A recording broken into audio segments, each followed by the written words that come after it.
Mrs. Kyndley's Christmas. "Hello," exclaimed Thomas's fireman one day. "Look at that." The driver came across the cab. "Something's wrong there," he said.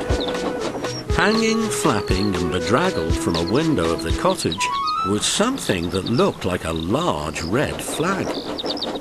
"Mrs. Kyndley needs help, I expect," said the driver, and put on the brakes. Thomas gently stopped.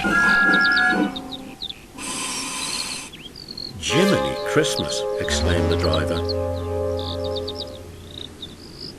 The guard came up to Thomas's cab, and the driver pointed to the flag.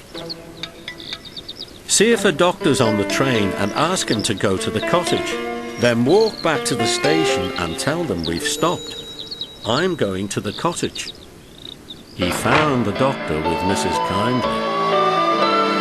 "Silly of me to faint," she said. "You saw the red dressing gown. You're all safe." "Yes," smiled the driver. "I've come to thank you.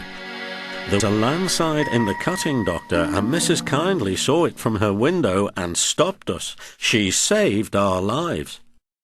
"God bless you, ma'am," said the driver, and tiptoed from the room.